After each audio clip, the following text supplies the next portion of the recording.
Oui, que le Seigneur Jésus-Christ, le ressuscité du troisième jour, nous bénisse. C'est un grand privilège encore de nous retrouver pour parler de la part du Seigneur.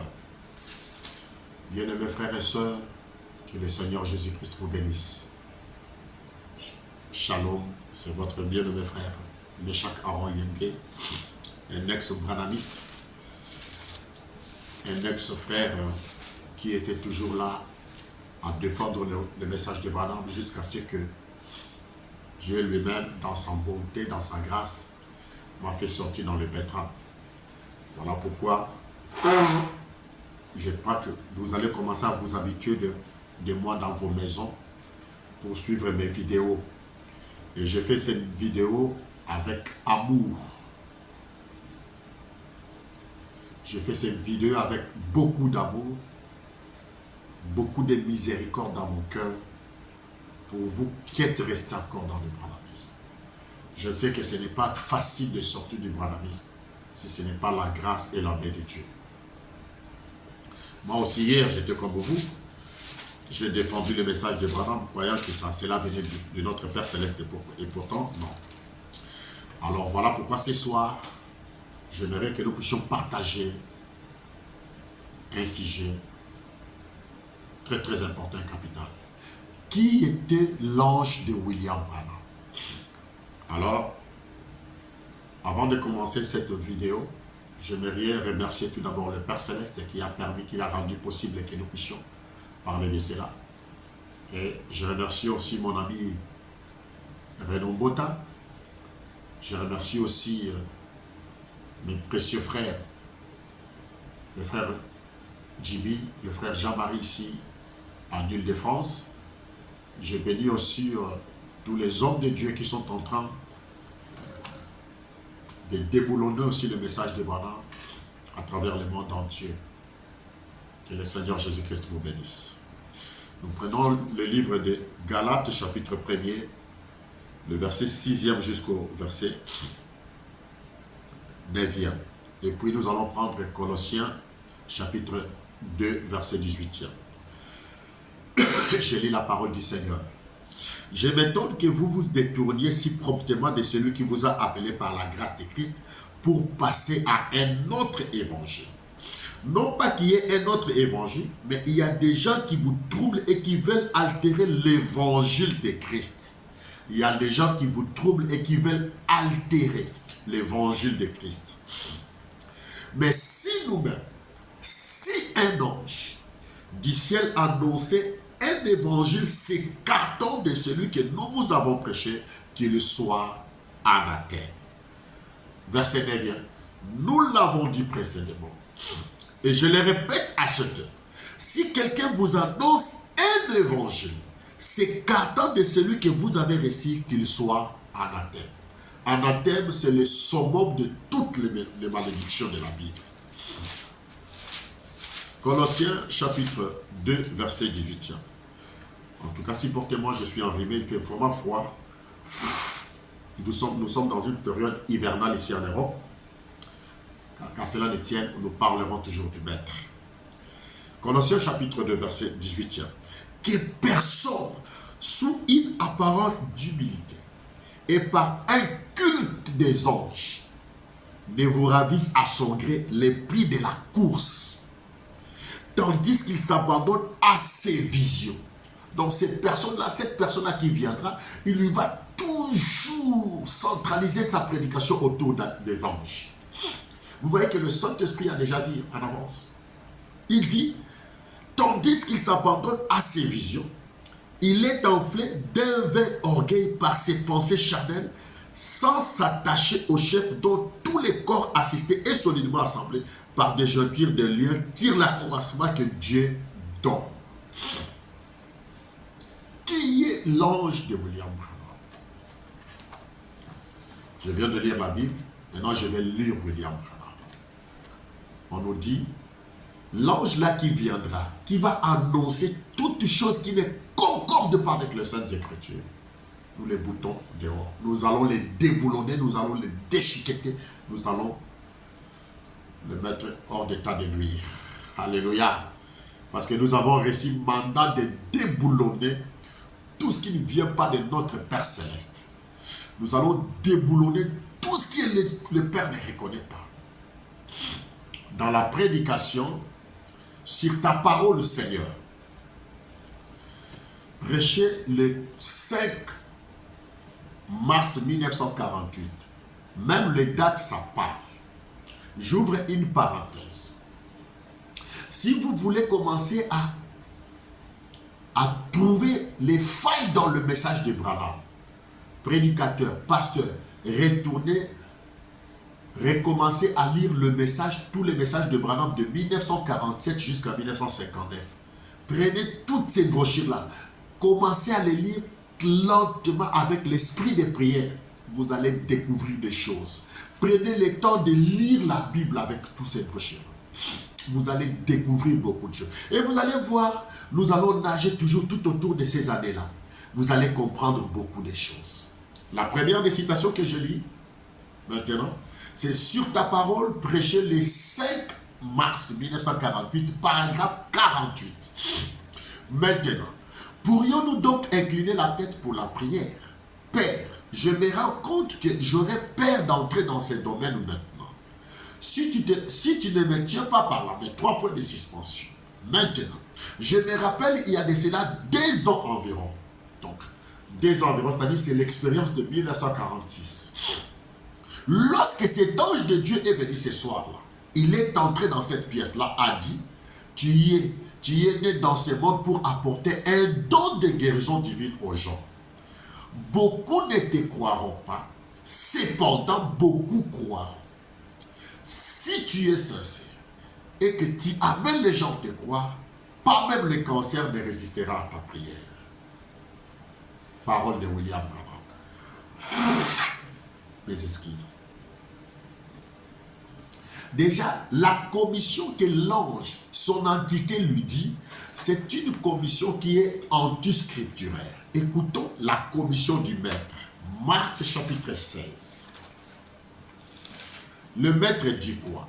Parce que ici, l'ange de William Branham dit à Branham, si toi, Branham, tu es sincère, si tu amènes les gens à te croire, rien ne résistera à ta prière, même pas le cancer. Mais le maître n'a pas dit ça dans sa parole. Pour que les gens reçoivent la guérison divine, ils doivent croire à qui tout d'abord? Déjà, la première, la feuille de route que le maître nous dit, dans cette feuille de route, ça commence par la parole, non pas par la guérison. Écoutez la feuille de route. Marc chapitre 16, verset 15. Puis Jésus leur dit, allez par tout le monde et prêchez la bonne nouvelle. Il n'a pas dit apporter les dons de la guérison divine. Zorobabel, il vient aplanir toutes les montagnes devant lui. C'est ça Zorobabel. Zorobabel, il vient aplanir, il vient démolir tout ce que Dieu n'a pas fait. Et quand il démolit, même nous, on vient maintenant déboulonner ça. Alléluia. Allez par tout le monde et prêchez la bonne nouvelle à toute la création. Celui qui croira et qui sera baptisé sera sauvé. Mais celui qui ne croira pas sera condamné. Et voici le miracle qui accompagneront ceux qui ont cru. À mon nom, ils chasseront les démons. Au nom de Jésus, qu'on doit chasser les démons. Mais non pas que si toi, Branham, si tu amènes les gens à te croire,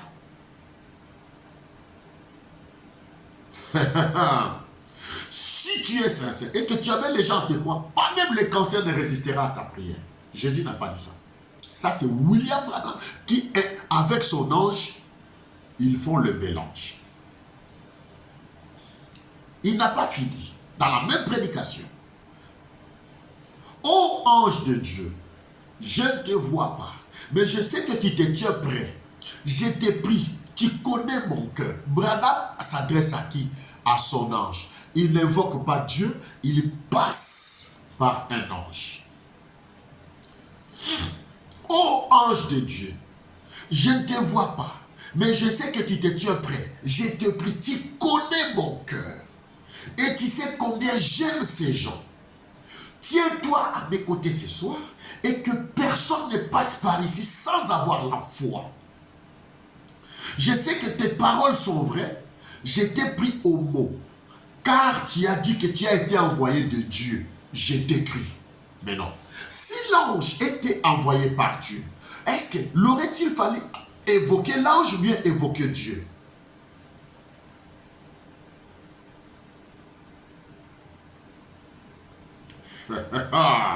Qui a confirmé la parole par le miracle qui l'ont accompagné. Maintenant, une fois de plus ce soir, en cette date de 5 mars, cette soirée mémorable, puisse-t-il te tenir maintenant là et guérir chacun, accorde-le, chaque démon soit être soumis au nom de Jésus-Christ. Donc, Branham implore son ange afin qu'il vienne, qu'il guérisse chacun. Oh frère, bien-aimé. Psaume 103, verset 20. Écoutez très bien. Psaume 103, verset 20. Parce que moi, je suis en train de déboulonner par là.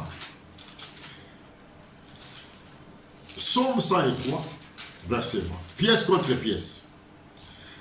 Bénissez l'Éternel, vous ses anges, qui êtes puissants en force et qui exécutez ses ordres en obéissant à la voix de sa parole. Les anges obéissent à la voix et exécutent la parole de Dieu. Aucun ange n'a le code d'exaucer le prière. Mais Branham adresse sa prière à un ange. Mais Dieu dit dans la bouche du prophète David, verset 20, psaume 103, bénissez l'Éternel, vous ses anges, qui êtes puissants en force et qui exécutez ses ordres en obéissant à la voix de sa parole. Aucun ange n'a le droit d'exaucer les prières. Aucun ange. Mais Branham a fait ça. Vous voyez, bien aimé, pièce contre pièce. Branham a fait ça. Est-ce que était-il un prophète de Dieu? Vous allez dire non. Qu'est-ce que vous voulez dire par là? Nous venons de lire dans Colossiens chapitre 2, verset 18e. Qu'aucun homme sous une influence d'humilité et par culte des anges. Alléluia. Le Saint-Esprit avait déjà dit cette mauvaise pratique. Cette mauvaise pratique. Alors, si l'ange de Branham n'a pas condamné Branham, n'a pas arrêté Branham de dire il ne faut pas me prier, il ne faut pas m'évoquer, il faut évoquer le Père. Il a laissé Branham faire. Parce que lui, il voulait l'adoration. Cet ange-là, il voulait l'adoration. Il avait soif de l'adoration. Il a laissé faire. Il a laissé faire. Pourquoi? Parce que Branham appelle cet ange-là mon Seigneur. Écoutez, hein, il y a à boire et à manger dans ces choses bien-aimées. Dans la biographie de Branham, éditée en 1983, cette biographie, page 222, 221, Branham dit ceci. Ce soir-là, quand j'allais prier, l'ange du Seigneur s'approcha de moi et me dit, ne va pas là-bas, reste ici à Johannesburg pour encore des semaines. Ensuite, va à la ferme de Jackson pour te reposer et aller à la chasse. Ensuite, va à Durban et reste-y un mois. J'ai répondu, oui Seigneur. William Branham. Seigneur Jésus. C'est lui qui était censé nous ramener. Maintenant, nous les ramenons dans la Bible. Donc, Élie, les prophètes qui étaient censés ramener maintenant le Baal, maintenant ce sont les Baals qui ramènent Élie, les prophètes dans la Bible, dans la fausseté plutôt. L'entité de Branham dit à Branham, comme tu es fatigué, va te reposer un peu à Johannesburg ou soit à Durban, dans le Jackson. Après, quand je te donnerai l'ordre, tu vas exécuter, tu iras. Il dit, oui Seigneur. Oh Seigneur Jésus. Les enfants dans les désert, prêchés le 23 novembre 1947, écoutez attentivement. Nous allons comprendre une chose ici. Comme je l'ai dit sous paix, tantôt là, que si vous voulez tenir Branham au corps, réalisez toutes les brochures de 1947, 1948, 1949, 1905. Vous allez découvrir beaucoup d'histoires. autour de l'ange là, autour de l'ange. Même les évocations, même les pratiques où il y a eu des gonflements de main de Branham, réalisés. J'en ai parlé, on en parlera encore. Parce que la répétition est la mère de la science. S'il faudra que je fasse 10 000 vidéos autour de l'ange, je le ferai. Dans la prédication, les enfants dans le désert prêchaient le 23 novembre 1947, paragraphe 4. J'insiste à la date. Le 23 novembre 1947, paragraphe 4. Les enfants dans le désert. Et quand l'ange du Seigneur m'a parlé la dernière fois, quand il a parlé, 3 points de suspension, à propos, virgule, avant-hier, virgule, soir, je l'ai revu dans la chambre pour la première fois. Depuis environ 6 mois. Point. Et 3 points de suspension. Il ne m'a point parlé. Il s'est tenu simplement là à la porte, me regardant. Quand je me suis retourné, et je me suis empressé de tomber sur ma face. Branham me voit dans sa chambre. Quelqu'un, un homme, m'est croisé. Il regarde Branham.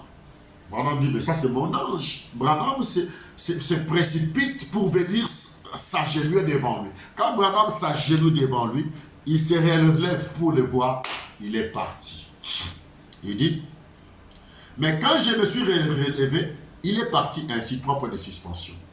Et à la dernière fois qu'il m'a parlé, il m'a dit, qu'est-ce que je vais.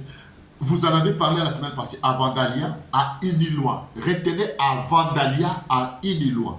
Eh bien, il m'a dit que j'ai réduisé trop l'œuvre de l'accomplissement des miracles, qu'il arriverait que les gens ne croiraient pas à moi, qu'il y ait des miracles accomplis. C'est vrai. Voilà. Ce qui nous intéresse ici, que l'ange de Branham vient dans sa chambre. Branham regarde un homme qui le regarde sans parler. Aucun ange dans la Bible peut nous apparaître sans qu'il y ait un message, sans qu'il y ait une recommandation, sans qu'il y ait un courrier de la part de Dieu. Une telle pratique, frères et sœurs, je vous dis, moi je ne l'ai pas trouvé dans la Bible. Qu'un ange vient regarder Daniel, Daniel voit l'ange là, l'ange s'éclipse. Jamais dans la Bible. Une chose pareille n'a jamais eu lieu dans la Bible. Si ce n'est que dans le message de William Branham. Une chose pareille n'a jamais eu lieu dans la Bible, si ce n'est que dans le message de Branham. Voilà pourquoi je nous dis, nous devons vraiment faire en sorte que nous puissions, bien aimés frères et sœurs, méditer sur la parole. Là, nous allons prendre Branham entre les cordes. Le 23 novembre 1947, maintenant le 7 décembre 1947, 2 semaines après, écoutez ce que Branham dit. Dans la prédication Les expériences, prêchée le 7 décembre 1947, paragraphe 11. Il a prêché ça en Phoenix, Arizona, USA. Bon, à Vandalia. Branham dit à Vandalia, Illinois, dans la prédication Les enfants dans le désert, le 23 novembre 1947, paragraphe 4, il dit à Vandalia, à Illinois. Ici encore, il vient et dit, bon, à Vandalia, dans Illinois, c'était là que j'ai reçu la visitation de l'ange, comme je vous en ai parlé le dimanche passé, ou plutôt le dimanche, il y a une semaine. Vous vous rappelez que je vous en avais parlé de sa venue? La prochaine fois, c'était juste avant que je vienne ici. Le dimanche, il y a 2 semaines, c'est-à-dire du 23 novembre au 7 décembre, il s'est passé 2 semaines. Il y a 2 semaines, j'étais dans une chambre. J'avais parcouru le Canada et les environs. Je ne l'avais jamais vu, pas du tout. J'étais assis en regardant de côté. Il m'est arrivé de voir quelque chose dans la chambre. Il m'est arrivé de voir quelque chose dans la chambre. Je me suis retourné et l'ange de Dieu était là debout, en train de me regarder. 2e témoignage, en train de me regarder. Alors je me suis tombé sur face. Alors je suis tombé sur ma face, mais frère Lisbeth des Assemblées de Dieu était l'organisateur de la campagne dans le Nord. Et il est entré dans la chambre, il m'a entendu crier. Pourquoi Branham avait crié? Parce qu'il avait eu peur. Le fait est qu'il a vu un homme dans sa chambre, debout, mais il ne parle pas. Il dit que c'était l'ange. Et quand il a crié, l'autre frère, Lesde, qui était dans l'autre chambre, dit, certainement, il est arrivé quelque chose à Branham. Et quand il entre brusquement, l'ange de Branham, ses yeux se croise avec les yeux de Lesde, il disparaît. Écoutez, hein. Eh bien, il est entré dans la chambre, 3 points de suspension. Eh bien, il n'avait pas l'intention, c'était un homme de bien. Et pourtant, quand c'est arrivé, ça a dû interrompre quelque chose et l'ange est parti. Dans quelle Bible a-t-on déjà vu de telles pratiques et de telles visitations, de telles manifestations où un ange apparaît à un homme, à un saint, il ne parle pas. Quand l'ange est apparu à la femme de Manoach, il lui a annoncé la venue de Samson. Quand l'ange est apparu à au père à Élisabeth, il était venu avec un message de la part du Seigneur. Quand l'ange est apparu à Marie, elle n'est pas venue pour courtiser Marie. Il lui a parlé de la part du Seigneur et Marie n'avait pas tremblé. Marie s'est sentie à l'aise. Parce que quand un ange vient, elle apporte le confort, le réconfort et la paix. Parce qu'il vient de la présence du Seigneur. Quel est cet ange qui vient chez Branham? Il croise les bras, il regarde Branham d'une manière effrayante et Branham a peur, il tombe pour l'adorer. Qui est cet ange? Cet ange-là, tout d'abord, il n'a pas de nom, mais c'est un ange mineur.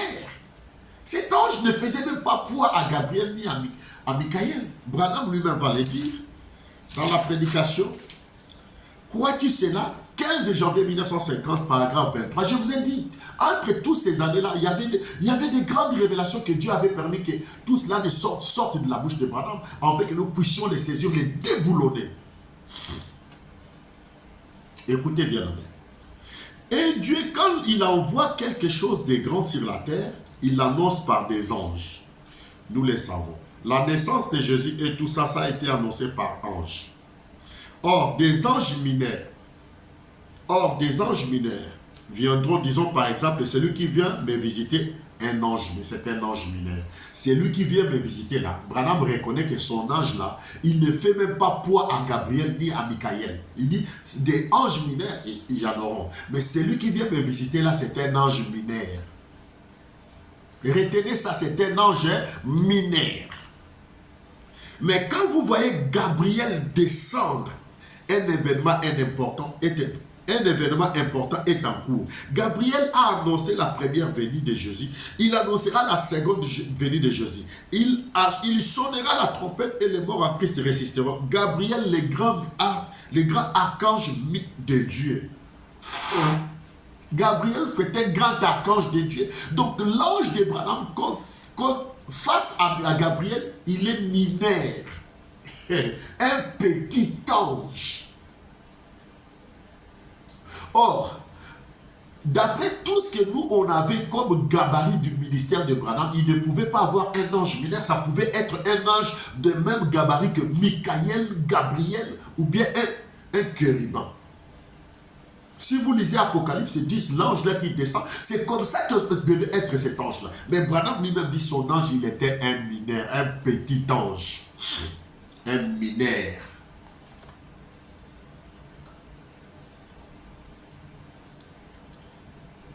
Et Branham, il appelle cet ange-là l'étoile du matin. Vous voyez mes bien-aimés? Mes esquisses.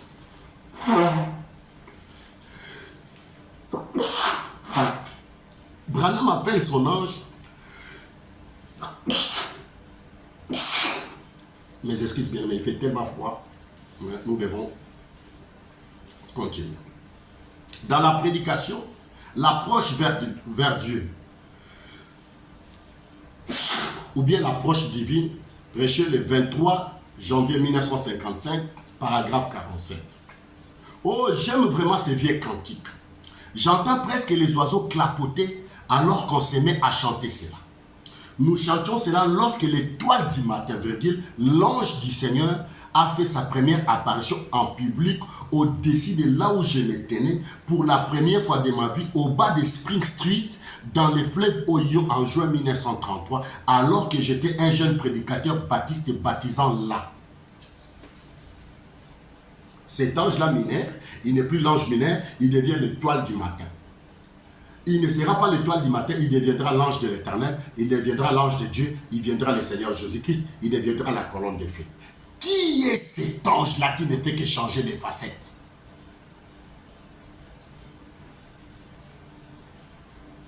Frère, sondez les Écritures et sondez le message de Branham. Vous finirez par comprendre que l'ange de Branham prenait toujours de l'ascension. Soit il est mineur, soit il est ceci, soit il est ceci, soit il est ceci, soit il est ceci. Soit c'est son Seigneur, soit c'est celui qui l'adore. Qui est cet ange qui est difforme, qui n'a pas de forme, qui n'a pas de nom?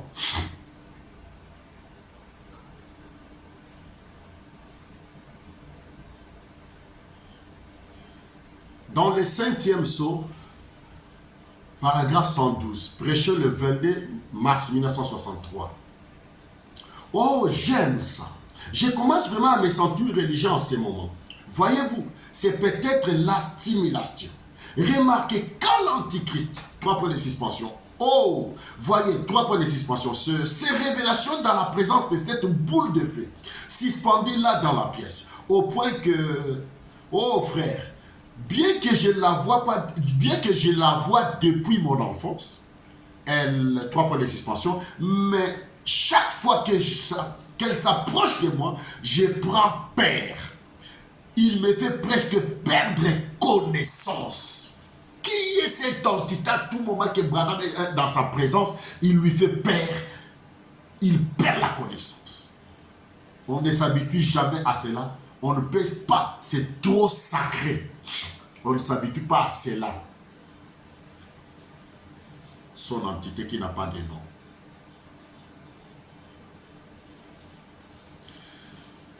Dans la prédication, le messager du temps du soir, prêché le 16 janvier 1963, paragraphe 280-281.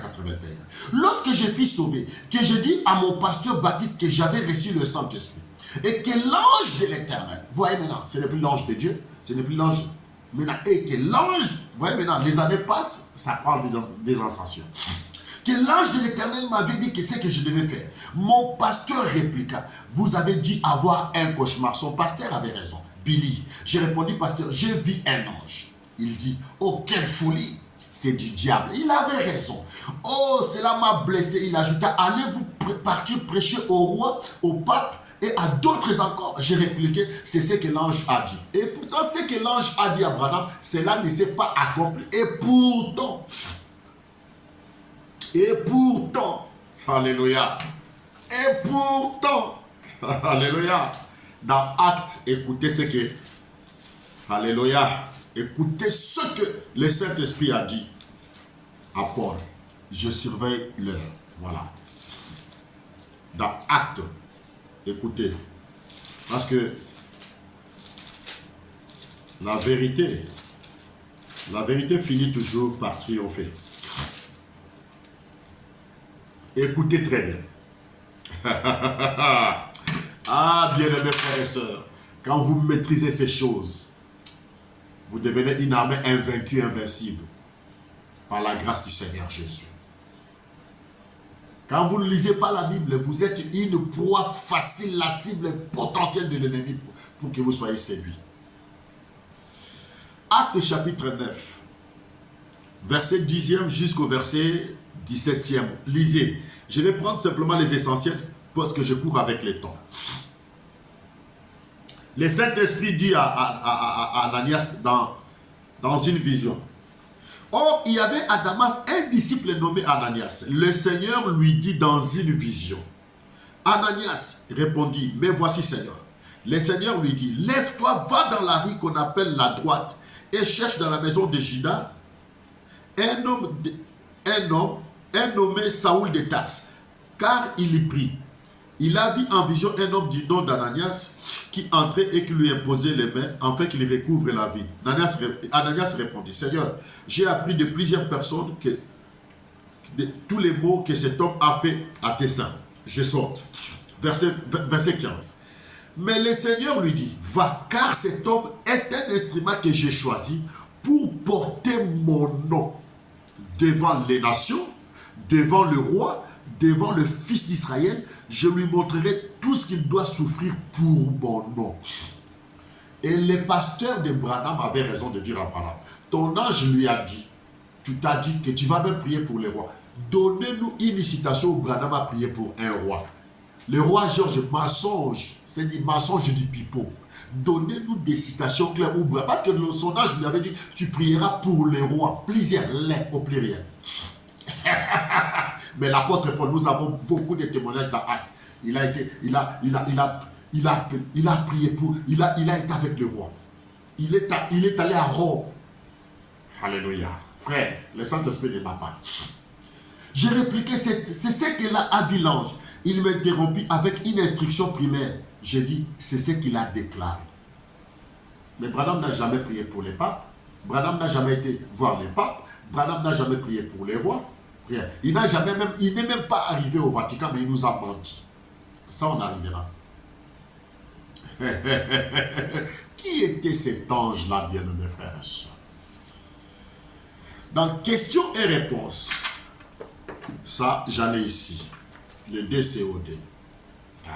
Dans questions et réponses, sur les Hébreux, première partie, prêché le 25 septembre 1957, paragraphe 250. Maintenant, observez, voyez ceci. Voyez, ceci suscite des questions. Je suis un vieux prédicateur. J'ai 26 ans dans le ministère. Je suis très reconnaissant pour ceci. Je peux dire que je n'ai jamais essayé de ma vie de présenter quoi que ce soit sans que ce soit d'abord révélé. Et je suis très reconnaissant de ce que l'ange du Seigneur, 3 points de suspension, en fait, je n'ai aucune instruction, aucune capacité. Et cet ange est descendu, il a été pour moi un secours envoyé par Dieu. Il ne m'a jamais dit une seule chose qui ne s'accorde pas parfaitement à la Genèse et à l'Apocalypse avec cela. Mais Branham, on va te montrer beaucoup de choses que cet ange-là t'a enseigné qui étaient fausses. Quand l'ange t'a dit que je t'ai donné un don pour guérir les malades, c'est faux.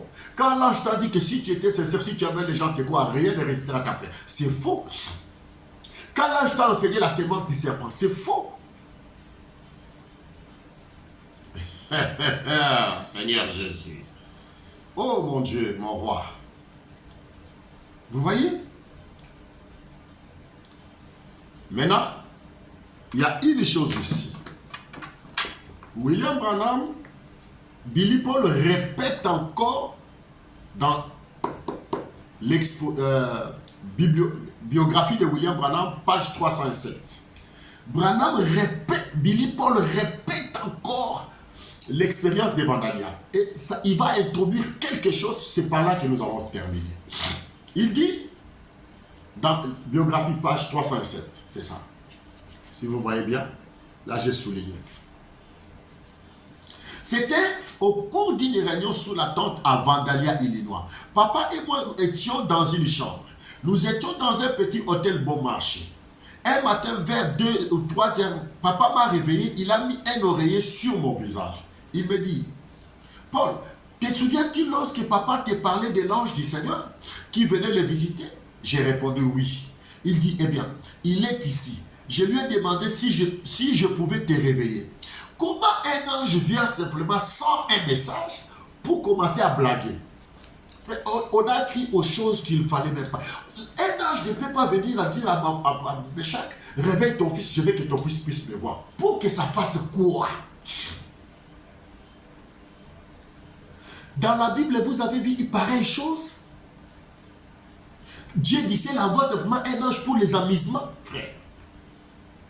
Dans la Bible, on a vu pareille chose, frère. On a gobé des histoires sous l'influence de la séduction. Je pouvais te réveiller. Et tu le vois, il ajouta, lorsque j'enverrai l'oreiller de ton visage, alors regarde dans les coins, il se trouve là. Et lorsqu'il enleva l'oreiller de mon visage, j'ai regardé, là se tenait un homme portant un vêtement blanc. Il avait les teints foncés, ses mains étaient croisées au là. Cela me donna une paire bleue. Même l'enfant a eu peur de l'ange. Je me cramponnais à papa, je ne savais pas ce que c'était. Il ne m'a pas parlé, il m'a simplement regardé. Cet ange-là blague avec Branham et son enfant. Il ne m'a pas parlé. Comme d'habitude, il ne parle pas à son père, la même chose se répète même à Billy Paul. Et il est passé de cette forme, ensuite, il est devenu une lumière et il est sorti de la pièce. Un ange bizarre. Bien-aimé, prenez le temps, nous allons voir. Je n'ai pas fini, que Dieu me parle.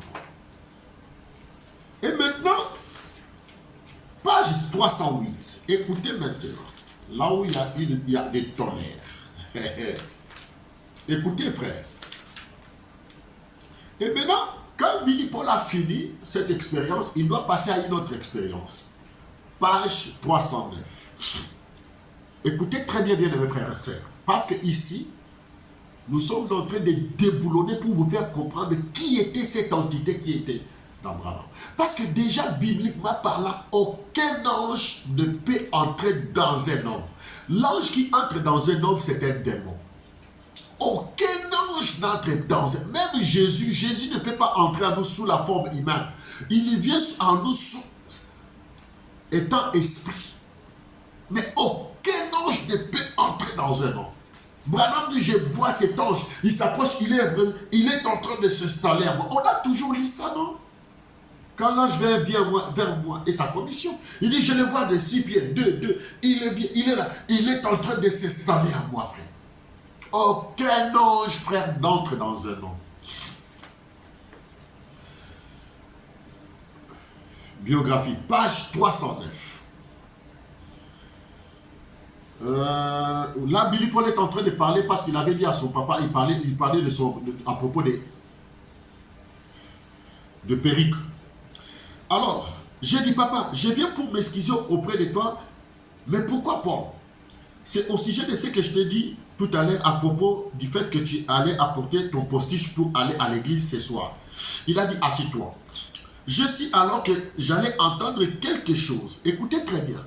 Il continua, crois-tu que tu pourrais blesser papa? J'ai dit, mais je l'ai fait papa.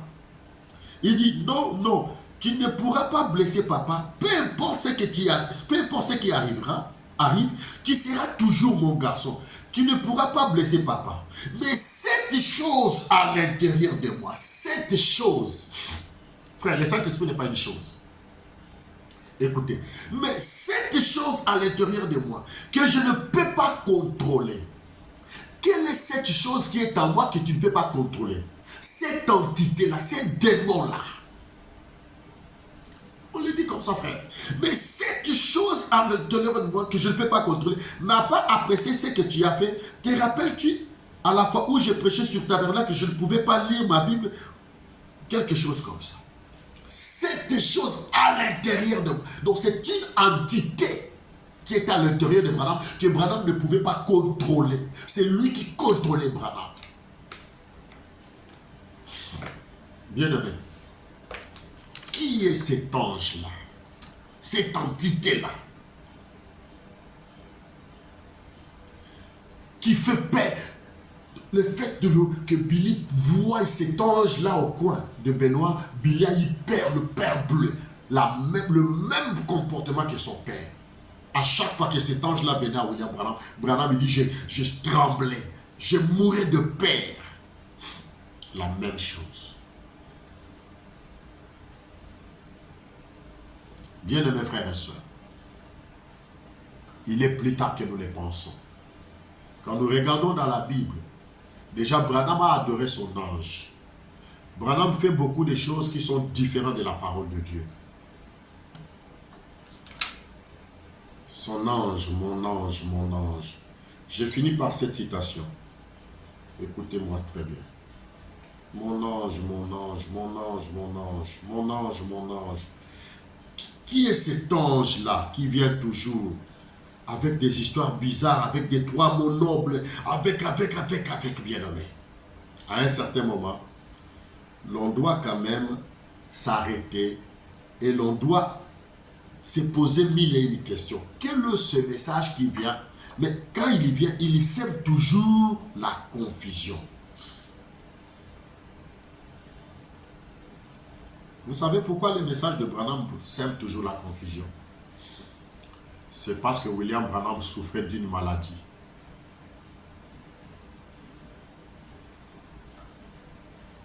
Il était névropathe. Je ne le dis pas pour vous le dire. Branham était névropathe. Prenez maintenant le dictionnaire, cherchez le mot névropathe. Ça signifie quoi? C'est dans la prédication sur les ailes d'une colombe blanche prêchée le 28 novembre 1965. Paragraphe 137. Toute ma vie, j'ai été un névropathe. Petit garçon, j'ai été frappé d'un mal qui m'a effrayé. Cela m'est arrivé à peu près tous les 7 ans. Et vous ne savez pas à quel point j'ai souffert. C'était une oppression mentale. Cela se répète dans ma vie tous les 7 ans. C'est là où j'en suis à présent 7-8 sur les ailes d'une colombe. Névropathe. Voilà pourquoi il avait des hallucinations, beaucoup de choses. Dieu ne pouvait pas utiliser un prophète qui était névropathe. Parce qu'avec ces comportements bizarres-là, il va semer les chaos. Bien-aimés frères et sœurs, je ne suis pas en train de dénigrer le ministère de William Branham. Je ne suis pas contre William Branham. Je ne suis même pas contre vous qui êtes restés là-bas, non.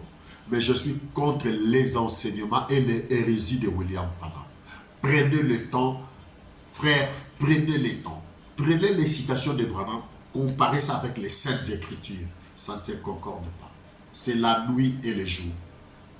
Je vous dis la vérité. C'est la nuit et les jours. Donc, l'ange de William Branham là n'a pas de nom, n'a pas de sens. C'est une entité démoniaque qui venait de l'enfer. La Bible dit, le Maître et le Seigneur Jésus-Christ dit dans Jean 8:30, il dit, si le Fils vous a franchi, vous serez réellement libre. Et il dit, vous connaîtrez la vérité et la vérité vous affranchira. Au reste, que l'Adonai d'Israël, le Père de notre Seigneur Jésus-Christ vous bénisse. Shalom.